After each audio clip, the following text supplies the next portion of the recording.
Okay, so it's time for us to go ahead and get back into our coverage over X-Men comics, where now we pick up with X-Force issue number 39. Now, with this issue alone, I want to say that this is kind of like closing off an era of X-Men comics and beginning a new era for X-Men comics, especially for X-Force. And the reason why I'm saying that because after this issue, you kind of had different covers of the later issues being more flashy, trying to pull you in more to read more X-Men comics, X-Men, X-Force, X-Factor, Excalibur, anything that belongs in the X world. And so with that being said, it kind of felt like it was Marvel saying, hey, you know what? X-Force has been one of our best X titles. We'll go ahead and wrap up this era and begin a new one with issue number 40. And you see what I mean as we go through today's storyline. Now, real quickly, guys,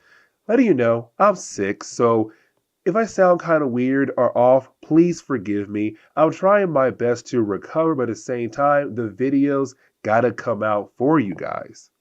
But either way, getting into today's storyline, we do pick up with Domino. Now, when it comes to Domino, she's right now at the base of X-Force, and one of these sensors had picked up on an intruder. So her goal right now is to figure out who is trying to invade the base of X-Force. But while out there, she finds this robot. Now, at first, she has no idea who or what this robot is. But then after a while, she begins to learn that the robot is actually the professor. Now remember, the professor is an AI system that Cable used. And matter of fact, I kind of feel like this is a perfect time to kind of sit down and explain the origin of the professor. Now, we don't have all the pieces just yet because there's still some other storylines down the road that kind of feed into the actual origin of the professor, but we do have most of the info by this point in our coverage. Like, for example, we got to go way back in time. Now, when we do, we have to remember that back in the past, for the professor, he was not known as the professor, he was known as the ship. And matter of fact, in the past, when he came to ship, he arrived on Earth centuries ago. But when he did, he was founded by Apocalypse. Now, before Apocalypse had found the ship, we have to remember that the Celestials had created the ship as a way to collect data on the Earth, to kind of watch over the Earth. But while being there, you had Apocalypse being able to find the ship. And so over the next few centuries, you had Apocalypse being able to use a ship for his own personal gain. Now, after a few centuries, you did have Apocalypse run into the original version of X-Factor, Cyclops, Jean Grey, Iceman, Archangel, and also Beast. Now, they were able to defeat Apocalypse and gain control over the ship, where they had learned the origin of the ship. But here's the thing, because there was a storyline called X Factor Endgame. Now, in that storyline, we saw Apocalypse be able to give young Nathan the Techno-organic virus. Now, when it came to Cyclops, he only had one choice as a way to save his son's life, to head his son over to the Ascati. Now, when it came to the Ascati, they took young Nathan into the far future. Now, you're probably wondering, what in the world does young Nathan have to do with the ship?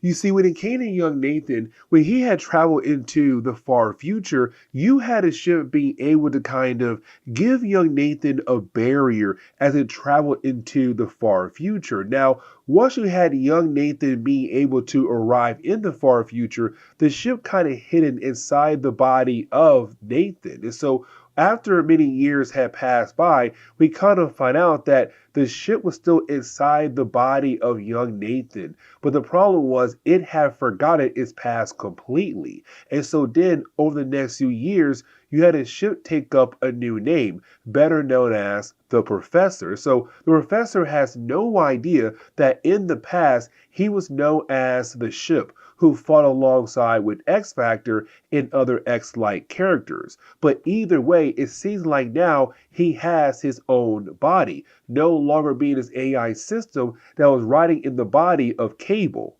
But getting back into the main storyline, we do pick up with the professor waking back up after Domino had found him. Now, here's the thing, because when it comes to the professor, with his brand new body, he's now going by a different name, calling himself Prosh. Now, here's the thing though, because we have no idea how in the world he was able to gain a brand new body. But on top of that, after Domino had found him, well, apparently his brand new body ran out of power, and so she had no choice but to go ahead and hook him up to the power system of the X-Force base in Cape Verde. Now, again, the big question is, how in the world did Professor get a brand new body used here in the present day? And so you have Prosh say, you know what? Let me go ahead and play this video to kind of show you how I was able to gain this brand new body.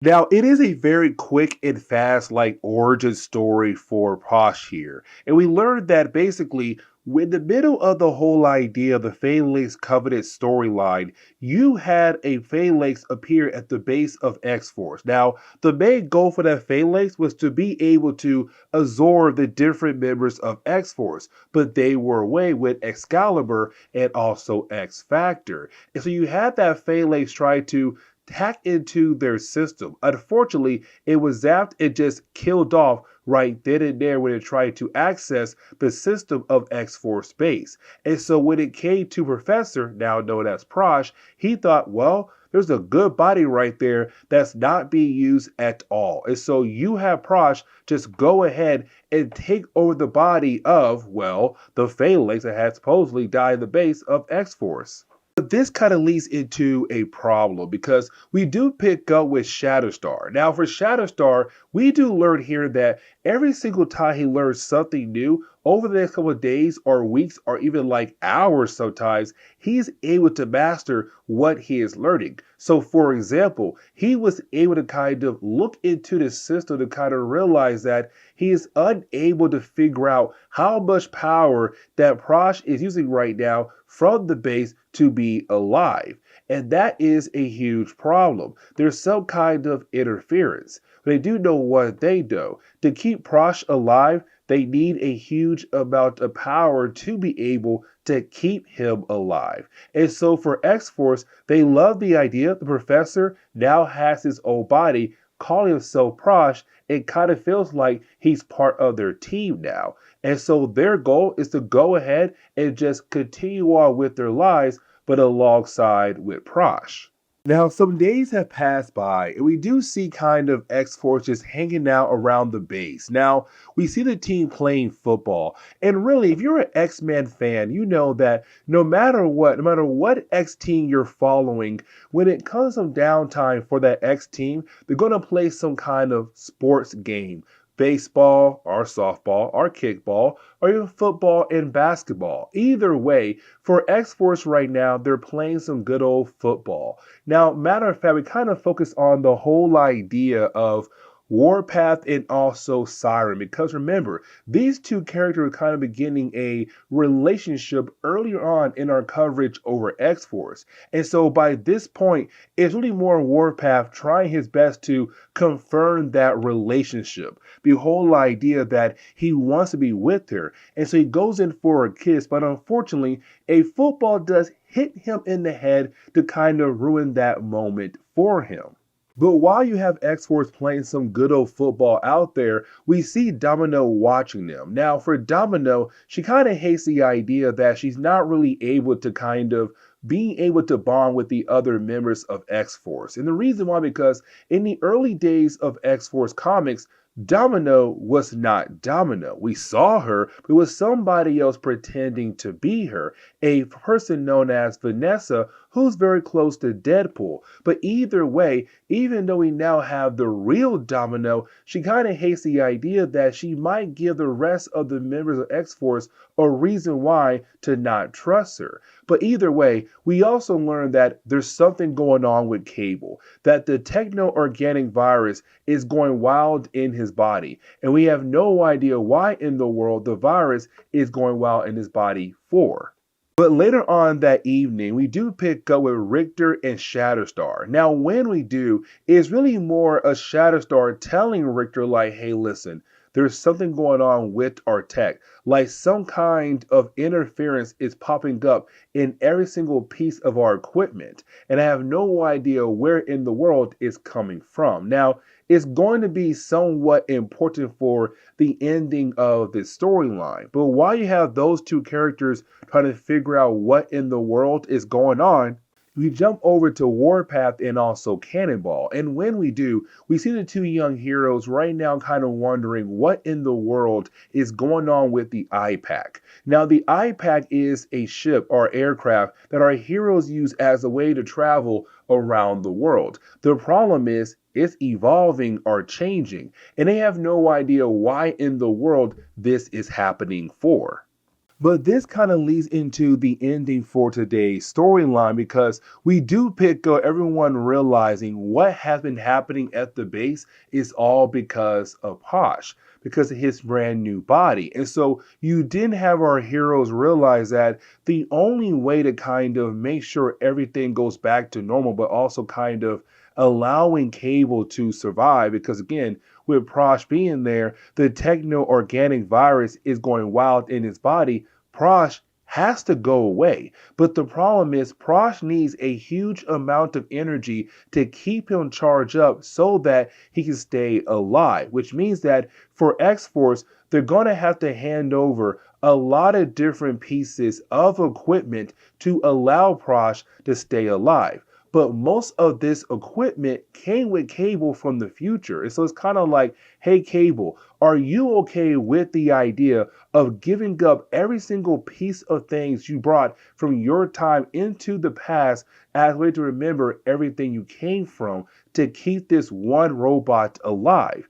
And for Cable, it's a yes, because right now, those things no longer matter to him. That right now, X-Force, who's kind of like a family to him, that matters a whole lot more. But also, him and Professor, they have a tight bond. He hates the idea of allowing Professor to lose his body and to no longer be Prosh. So he's kind of like, no, go ahead, take everything with you. And so just like that, you have Prosh leave and say goodbye to X-Force, but to also now have the ability to stay alive thanks to them handing over all of their equipment.